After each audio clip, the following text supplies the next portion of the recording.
Anything's better than Wednesday, and we're going to take another look at Belknap Lookout from the Fox 17 Skyview. We captured that on Wednesday after blocks and blocks up there were severely damaged in those storms this week. Yeah, and today our Michael Martin is checking in with people who say they're just hoping cleanup happens sooner rather than later. Clearly, you don't blame them for being desperate for some sort of resolve to this. Michael.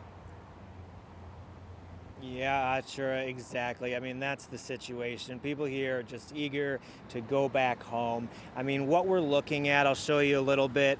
Looking at today, very similar to what we were showing you guys yesterday. You can see just down the road, there are people working to get the trees out of the lines, to get some of those power lines back up off the ground.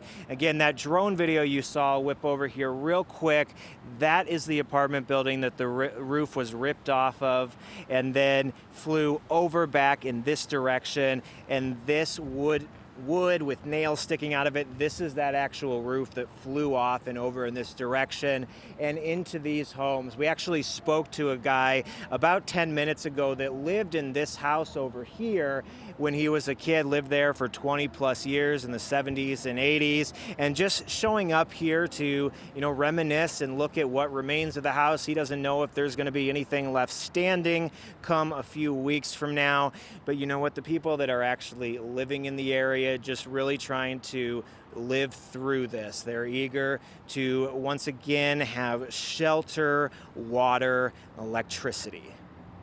I've seen tornadoes and hurricanes, and they've got nothing on this. Neighbors in the Belknap area desperate for life to return to normal. The storm Wednesday devastated the neighborhood, even tearing the roof off this apartment complex. We're also still trying to figure out who's cleaning up what. Jared Schaefer has been dealing with a long list of issues since the storm damaged his SUV, now Ubering into work and relying on help from friends. Somewhat of a small PTSD as far as sounds, because for the first time ever, being next to the highway at night has kind of given me a little bit of a spooks, because I was like, last night it sounded like a lot like the sounds that we had to deal with on the day of the storm. And right next door, this tree just missed Rick Seckham, who was out on his porch when the storm came in. I was sitting right here reading a book, and I saw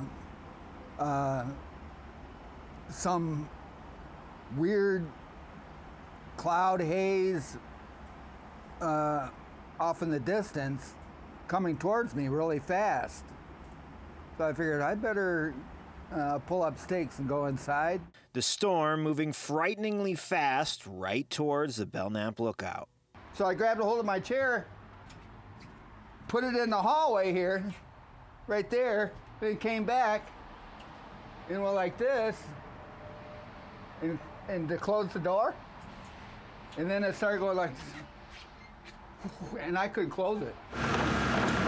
And just a street over, construction crews already had Livingston Avenue shut down before the winds blew in. Now the street is a mess of torn up road and tree branches. It's total chaos, total disaster. It's like Armageddon.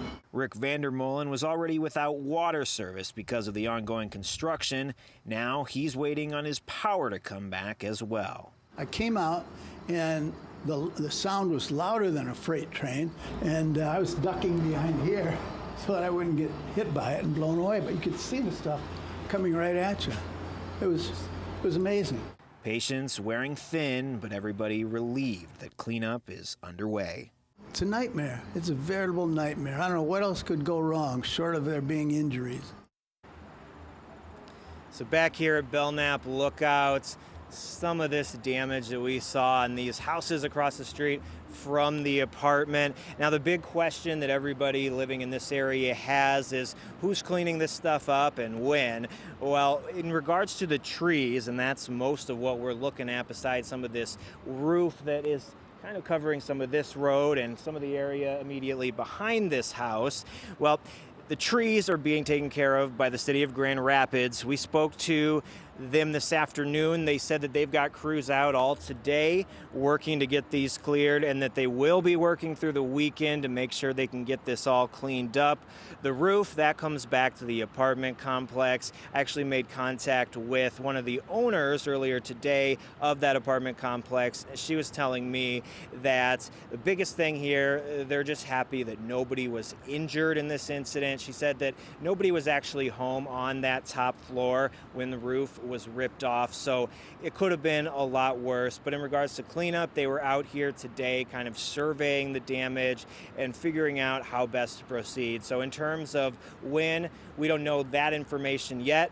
But again, as we get more updates into this whole cleanup restoration situation, we'll bring that to you. For now, live in Grand Rapids, Michael Martin, Fox 17 News.